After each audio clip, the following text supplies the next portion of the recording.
आप देख रहे हैं इंडिया टाउन न्यूज, भारत की बात। नमस्कार, आप देख रहे हैं दुर्ग भिलाई पावर हाउस की खबरें और मैं हूं आपके साथ सुधीर मिश्रा। तो चलिए बुलेटिन की शुरुआत करते हैं, लेकिन उससे पहले एक नजर आज की हेडलाइंस पर। विकास कार्यों पर सख्त निगरानी। आयुक्त ने जोन 2 में लिया जमीनी जायजा, पर्याप्त जल स्तर बनाए रखना प्राथमिकता। 45 डिग्री गर्मी में बेहाल जनता। रजिस्ट्री कार्यालय में सुविधाओं का अभाव, बाहर जमीन पर बैठने को मजबूर लोग, पंखा कूलर के बिना घंटों का इंतजार। फीस का फंदा या शिक्षा का धंधा, दुर्ग में पालकों का फूटा गुस्सा, शिक्षा सेवा या कारोबार।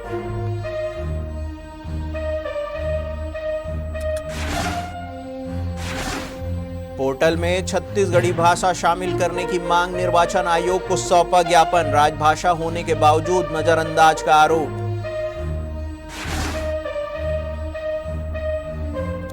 शुद्ध दवा शुद्ध आहार अभियान, दवा दुकानों और अस्पतालों पर नजर, बिल और रिकॉर्ड पर सख्त निर्देश। रक्षित केंद्र दुर्ग में पुलिस अधिकारी कर्मचारियों एवं उनके परिवारजनों के स्वास्थ्य संरक्षण और महिला स्वास्थ्य जागरूकता को ध्यान में रखते हुए धन्वंतरी जन कल्याण समिति रायपुर के सौजन्य से ब्रेस्ट कैंसर डिटेक्शन शिविर का आयोजन किया गया। इस शिविर का मुख्य उद्देश्य ब्रेस्ट कैंसर जैसी गंभीर बीमारी की प्रारंभिक पहचान, समय पर चिकित्सीय परामर्श एवं उपचार के प्रति जागरूकता बढ़ाना रहा। शिविर में कुल 102 पुलिस अधिकारी कर्मचारी एवं उनके परिवारजनों का स्वास्थ्य परीक्षण किया गया।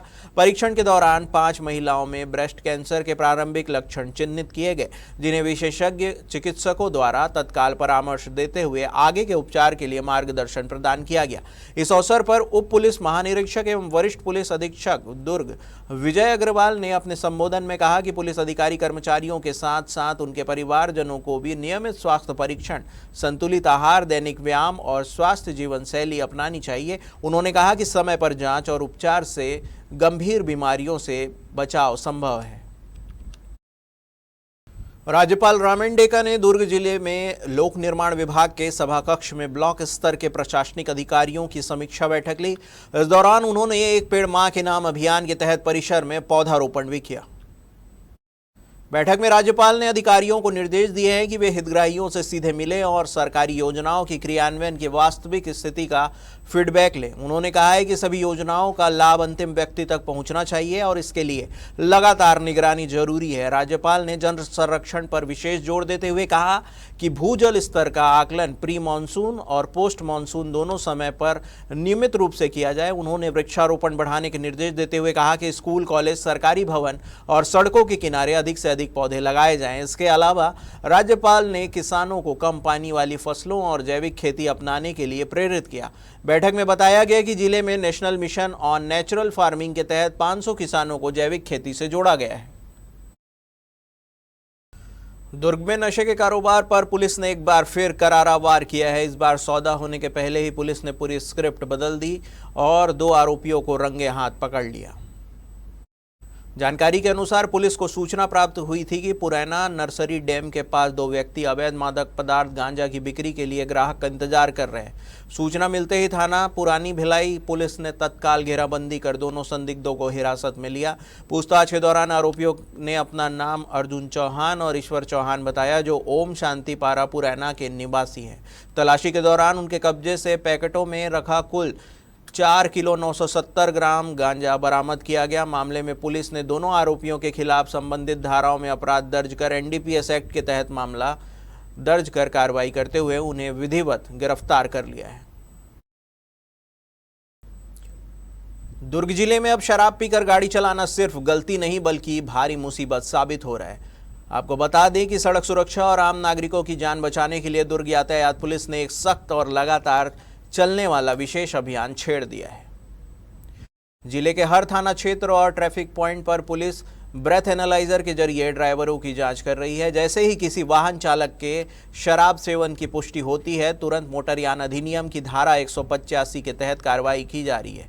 पिछले 1 हफ्ते में ही पुलिस ने 133 वाहन चालकों को शराब पीकर गाड़ी चलाते हुए पकड़ा और उनके खिलाफ कानूनी कार्रवाई की है। इस सख्ती का असर अब भी दिखने को मिल रहा है। लगातार हो रही कार्रवाई के चलते शराब पीकर वाहन चलाने वाले मामलों में कमी दर्ज की गई है, जिससे सड़क दुर्घटनाओं में भी गिरावट देखी जा रही है। दरअसल दुर्ग पुलिस का यह अभियान अब सिर्फ चालान नहीं बल्कि एक चेतावनी बन गया है। अप्रैल महीने में भीषण गर्मी से आसमान से मानो आग बरस रही है। तापमान लगातार बढ़ने से इंसान ही नहीं बल्कि पशु पक्षी भी बेहाल हैं। जहां मनुष्यों के लिए पानी की प्याऊ, नल और अन्य व्यवस्थाएं उपलब्ध हो जाती है, वहीं बेजुबान पशु पक्षियों को पानी और दाने के लिए कठिन संघर्ष करना पड़ता है। वे अपनी प्यास या भूख को व्यक्त भी नहीं कर सकते। ऐसे में समाज की जिम्मेदारी और भी बढ़ जाती है कि उनके लिए दाना पानी की व्यवस्था की जाए। इस सोच के साथ दुर्ग के गंजपारा वार्ड में पार्षद प्रतिभा सुरेश गुप्ता ने एक सराहनीय पहल की है, शुरुआत की है। इस अभियान के तहत वार्ड में पशु पक्षियों के लिए दाना और पानी की व्यवस्था की जा रही है। इसके अंतर्गत सीमेंट से बने कोटना और पक्षियों के लिए मिट्टी के सकोरे वितरित किए जा रहे हैं, जिन्हें लोग अपने घरों और छतों पर रख सके। इस अवसर पर पार्षद ने कहा कि पानी अनमोल है, इसके बिना जीवन की कल्पना भी नहीं की जा सकती। उन्होंने आगे बताया कि इस पहल के तहत वार्ड में 50 सीमेंट के कोटना और 200 मिट्टी के सकोरे वितरित किए गए हैं। गर्मी के इस मौसम में यह पहल न केवल पशु पक्षियों के लिए राहत लेकर आई है बल्कि समाज को भी संवेदनशीलता का संदेश दे रही है। छत्तीसगढ़ी भाषा को जनगणना में उचित स्थान दिलाने की मांग अब तेज होती जा रही है। जोहार छत्तीसगढ़ पार्टी ने स्व जनगणना पोर्टल में छत्तीसगढ़ी भाषा को शामिल करने की मांग लेकर प्रशासन और निर्वाचन आयोग को ज्ञापन सौंपा है। पार्टी ने चेतावनी दी है कि अगर मांग पूरी नहीं हुई तो वे लोकतांत्रिक तरीके से आंदोलन करेंगे। जोहार छत्तीसगढ़ पार्टी ने दुर्ग जिला कलेक्टर के माध्यम से भारत निर्वाचन आयोग नई दिल्ली के नाम ज्ञापन सौंपा। ज्ञापन में कहा गया है कि भारत सरकार द्वारा जारी स्व जनगणना पोर्टल में मातृभाषा के कॉलम में छत्तीसगढ़ी भाषा को स्थान नहीं दिया गया है। पार्टी पदाधिकारियों ने बताया है कि जहां पोर्टल में अंग्रेजी और नेपाली जैसी भाषाओं के विकल्प मौजूद हैं, वहीं छत्तीसगढ़ी भाषा को नज़रअंदाज किया गया है। उन्होंने यह भी कहा है कि छत्तीसगढ़ी भाषा को 28 नवंबर 2007 को छत्तीसगढ़ शासन द्वारा राजभाषा आयोग के माध्यम से राजभाषा का दर्जा दिया जा चुका है। इसके बावजूद जनगणना जैसे महत्वपूर्ण दस्तावेज में छत्तीसगढ़ी भाषा को शामिल नहीं करना 3.5 करोड़ छत्तीसगढ़ी भाषियों के साथ अन्याय है। दिक्कत तो बहुत भारी है। सबसे पहले तो जोहार छत्तीसगढ़ जम्मू प्रदेश वासी मल्ला देखिए कि हम छत्तीसगढ़ में अपना 3.5 करोड़ छत्तीसगढ़िया मन यहाँ निवास करत हवन, लेकिन हमें जो जनगणना के पोर्टल हवे ओमे छत्तीसगढ़ी मातृभाषा जो हमार भाषा है ओला सम्मान नहीं दे। ओकर जगह विदेशी जो है नेपाली भाषा है, अंग्रेजी भाषा है, महाराष्ट्र के मराठी भाषा है, सब आने वाले राज्य के भाषा मतलब वहाँ पे प्राथमिकता दिए गए, लेकिन हमारे छत्तीसगढ़ की मातृभाषा वहाँ पे स्थान नहीं। तो ये तो सरासर छत्तीसगढ़िया मन के अपमान हो रहे, छत्तीसगढ़िया मन के अस्मिता के साथ अपमान हो रहे। तो हमारे मन से सरकार से बस अपना अनुरोध है माननीय मुख्यमंत्री जी से, प्रधानमंत्री जी से कि जनगणना के जो पोर्टल है वहाँ पे हमारे मातृभाषा ला वहाँ पे स्थान दिए जाए और 8वीं अनुसूची में दर्ज करा जाए। कतका बड़े विडम्बना है कि अभी जनगणना चलत है हमारे देश में और देश में सभी राज्य में वहाँ की मातृभाषा ला जगह मिले हुए, लेकिन छत्तीसगढ़ में 2 करोड़ छत्तीसगढ़िया मन की आबादी है। यहाँ पे मातृभाषा में छत्तीसगढ़ी के कॉलम में है, जबकि विदेशी भाषा कहा जाए अंग्रेजी और नेपाली ओला भी यहाँ जगह मिल गई है, लेकिन छत्तीसगढ़ में 2 करोड़ हमारे छत्तीसगढ़िया मन के जगह नहीं है, ओकर भाषा व कॉलम नहीं। यही तारतम्य में हम आज माननीय कलेक्टर महोदय ला ज्ञापन दे रहा है, चूंकि वो जिला निर्वाचन अधिकारी होते और राज्य निर्वाचन अधिकारी ला और केंद्रीय निर्वाचन अधिकारी ला सूचना दी है कि भाई ऐसे ऐसे इस राज्य में समस्या है, वो कॉलम ला जारी किया जाए ताकि हमारे 2 करोड़ छत्तीसगढ़िया मन के सम्मान और एक्चुअल सर्वे हो जाए कि छत्तीसगढ़िया मन की संख्या कतका है। वक्त हो चुका है एक छोटे से ब्रेक का। बने रहिए इंडिया टाउन न्यूज के साथ। कभी कभी चेहरे का छुपा दर्द दुनिया नहीं देख पाती है। दाग, मुहासे, झाइयां सब आपके आत्मविश्वास को कम कर देता है, पर अब नहीं, क्योंकि Rukhsana glow and fair face pack जो दे आपकी स्किन को वो प्यार जो सिर्फ प्रकृति दे सकती है।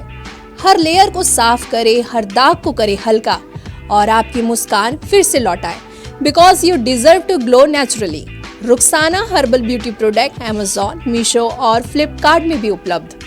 दुर्ग जिले में इस बार गर्मी सिर्फ मौसम में नहीं बल्कि स्कूल फीस को लेकर अभिभावकों के गुस्से में भी महसूस की जा रही है।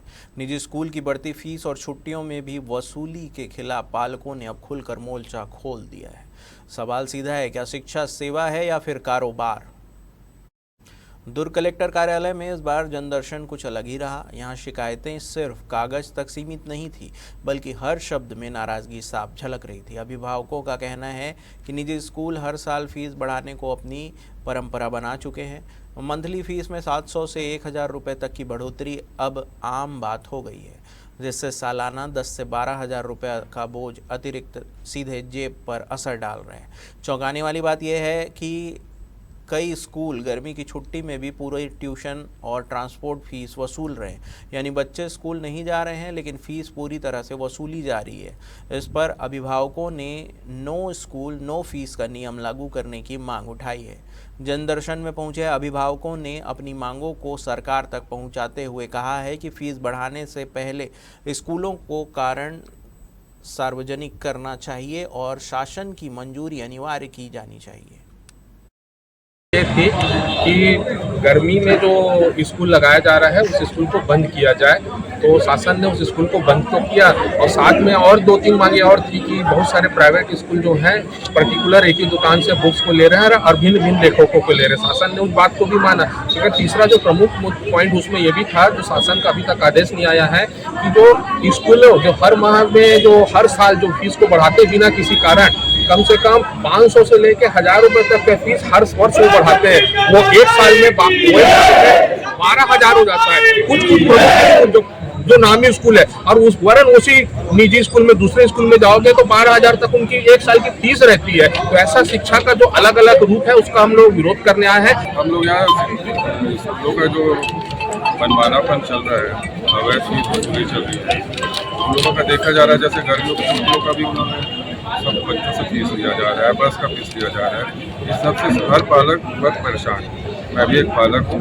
इसी चीज़ का मांग लेकर हम कलेक्टर महोदय के पास आए थे और हम चाहते हैं कि वो जल्द से जल्द बहुत अच्छे तरीके से कार्रवाई करें और स्कूल वालों को इसका आदेश दें कि फीस माफ करें।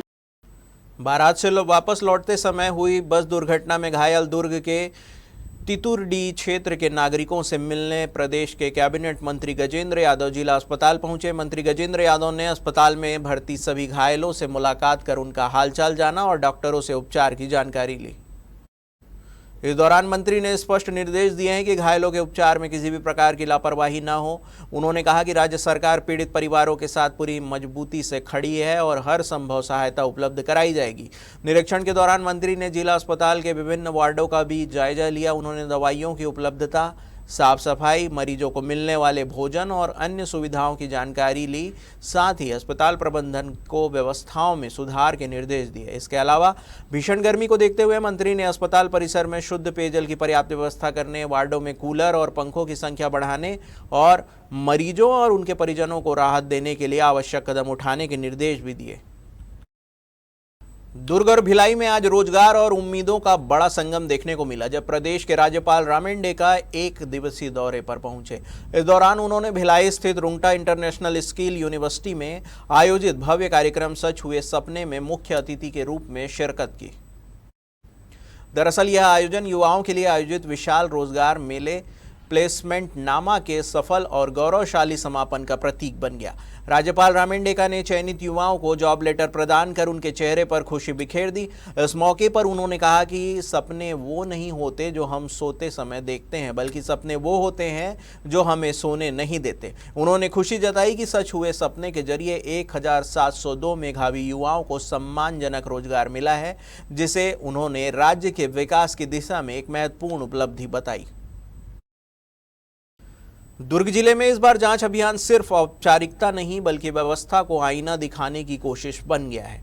छत्तीसगढ़ शासन और खाद्य एवं औषधि प्रशासन के निर्देश पर 27 अप्रैल से शुरू हुआ 15 दिवसीय शुद्ध दवा शुद्ध आहार अभियान अब जमीन पर असर दिखाने लगा है, जहां दवा से लेकर चाट तक हर चीज जांच के दायरे में है। अभियान के तहत औषधि शाखा द्वारा जिले की कॉस्मेटिक दुकानों, थोक और खुदरा दवा विक्रेताओं, अस्पतालों और उनसे जुड़ी फार्मेसी का निरीक्षण किया जा रहा है। इस दौरान वैक्सीन के संधारण और कोल्ड चेन की जांच, नशीली दवाओं के क्रय विक्रय, दस्तावेजों की पड़ताल और अस्पतालों में एडवर्ड ड्रग इवेंट की रिपोर्टिंग प्रक्रिया की भी समीक्षा की जा रही है। वहीं खाद्य शाखा की टीम द्वारा मिठाई दुकानों सहित विभिन्न खाद्य प्रतिष्ठानों की सघन जांच की जा रही है ताकि आम लोगों को सुरक्षित और शुद्ध खाद्य सामग्री मिल सके। जांच के दौरान 7 कॉस्मेटिक दुकानों में रिकॉर्ड भी खंगाले गए जहां किसी भी प्रकार की एलोपैथिक दवाओं का अवैध भंडारण नहीं पाया गया। हालांकि अधिकारियों ने दुकानदारों को सख्त निर्देश दिए हैं कि कॉस्मेटिक उत्पाद केवल अधिकृत विक्रेताओं के पास ही बिल के माध्यम से खरीदे जाएं और सभी दस्तावेज दुरुस्त किए जाएं। भिलाई नगर निगम में विकास कार्यों की रफ्तार और गुणवत्ता को लेकर प्रशासन अब पूरी तरह एक्शन मोड में नजर आ रहा है। नगर पालिका निगम भिलाई के आयुक्त राजीव कुमार पांडे ने जोन 2 कुरुद क्षेत्र को औचक निरीक्षण कर चल रहे निर्माण कार्यों की बारीकी से समीक्षा की।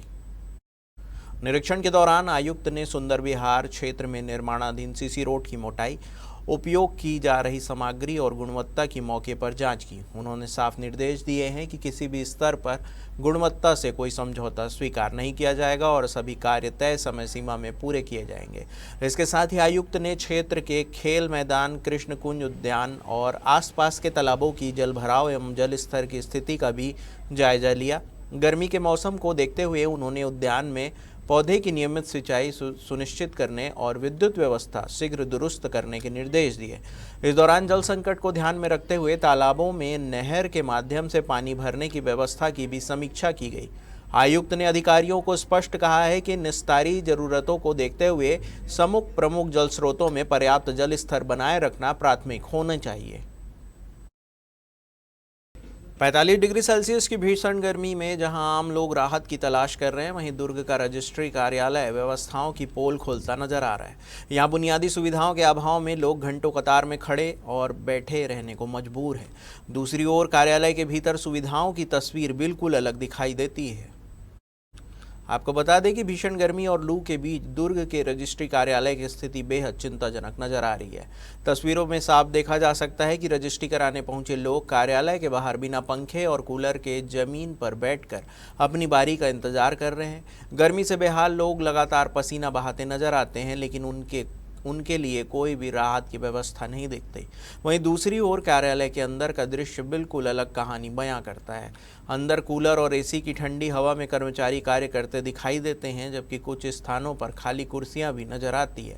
सबसे बड़ी बात यह है कि जिन लोगों से रजिस्ट्री के नाम पर शुल्क लिया जाता है, वहीं लोग बुनियादी सुविधाओं से वंचित हैं और घंटों इंतजार करने को मजबूर हैं। अब सवाल ये उठता है कि क्या सरकारी दफ्तरों में आम जनता के लिए बुनियादी सुविधाएं सिर्फ कागजों तक सीमित है? बहुत गर्मी है, पसीने से तर बतर, न पानी का व्यवस्था है न पंखे का व्यवस्था है। हालत खराब है। कब से 2 घंटे से हो गया, कोई सुविधाएं नहीं है। अंदर तो एसी लगे हुए, पंखे लगे हुए हैं। अंदर रजिस्ट्री वाले जा रहे हैं, उन लोग करा रहे हैं जैसा भी है। वहाँ तो बैठने की व्यवस्था है ही नहीं है, तो कहाँ से बैठेंगे? कुर्सी तो है नहीं, बाहर में है टेबल। जगह तो पर्याप्त है, फिर बैठने की व्यवस्था अंदर क्यों नहीं की गई? क्या कर? अब वो शासन के ऊपर है कि वो तो कुर्सियों का व्यवस्था किया नहीं है, तो वहाँ तो नीचे तो नहीं बैठ सकते जमीन में। बताया जा रहा है कि 4% टैक्स आप लोग दे रहे हैं। हाँ, उसके बाद ये अव्यवस्थाएं कैसे दिखते हैं? अभी सरकार की खामियां हैं सर। जरूरत हो रही बाकी सर होना चाहिए, पंखा और पानी का व्यवस्था होना चाहिए सर।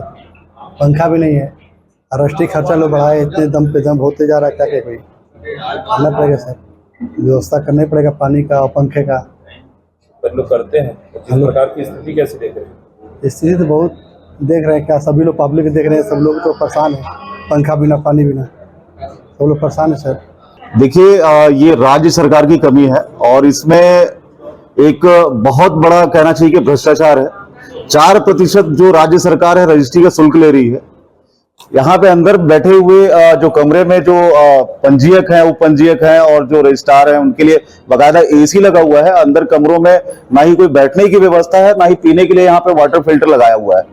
यहाँ पे रजिस्ट्रार उपस्थित नहीं है, फिर भी बाकायदा एसी चालू है, कूलर चालू है, सारा कुछ है। आप यहाँ बाहर में बैठ कर देखिए, 2 मिनट आप बैठ नहीं पाएंगे, इतनी बुरी स्थिति है यहाँ पर। ये अभी समस्या से हमें अवगत कराया गया है। और रही बात आपके द्वारा जैसे बोला जा रहा है कि बैठने की व्यवस्था नहीं है, डेफिनेटली बाहर वहाँ पर स्टूल की व्यवस्था और पक्षकारों के लिए चेयर की व्यवस्था करवाई गई है, लेकिन भीड़ होने के कारण प्रॉपर जो व्यवस्था बनाए रखना कई बार संभव नहीं हो पाता है। और पानी की भी व्यवस्था वहाँ के लोगों के लिए करवाई गई है। वहाँ पर एक तरफ बाकायदा पानी का काउंटर भी लगा हुआ है और हम जो DIC में अभी ऑफिस संचालित हो रहा है वो एक टेम्परेरी व्यवस्था है, चूँकि अभी उप पंजीयक कार्यालय में रिनोवेशन का काम चल रहा है और ये काम लगभग मुझे लगता है कि 15 से 20 दिनों में कंप्लीट हो जाएगा। तो शीघ्र ही लोगों को यहाँ पर पानी और जो आप कह रहे हैं कि 45 डिग्री में जो अव्यवस्था बनी हुई है उससे छुटकारा भी मिल जाएगा।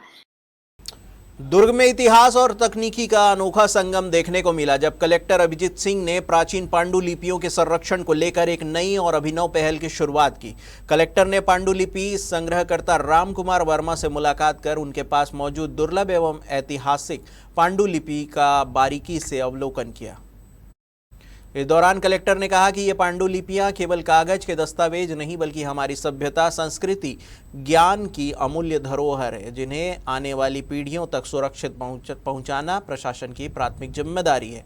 उन्होंने आगे कहा कि जिले के नागरिकों से अपील है कि अगर उनके पास भी कोई प्राचीन पांडुलिपि, हस्तलिखित दस्तावेज या फिर ऐतिहासिक सामग्री है तो वे आगे आकर जिला प्रशासन या क्षेत्रीय सर्वेयरों से संपर्क करें ताकि इन्हें संरक्षित किया जा सके। कलेक्टर अभिजीत सिंह ने संबंधित अधिकारियों को स्पष्ट निर्देश दिए हैं कि सभी प्राप्त पांडुलिपियों का वैज्ञानिक तरीके से संरक्षण किया जाए और उन्हें चरणबद्ध रूप से डिजिटल रूप में परिवर्तित कर एक निर्धारित पोर्टल पर अपलोड किया जाए। दुर्ग भिलाई पावर हाउस की खबरों में फिलहाल इतना ही। मुझे दीजिए इजाजत और आप देखते रहिए इंडिया टाउन न्यूज, भारत की बात। नमस्कार। आप देख रहे हैं इंडिया टाउन न्यूज, भारत की बात।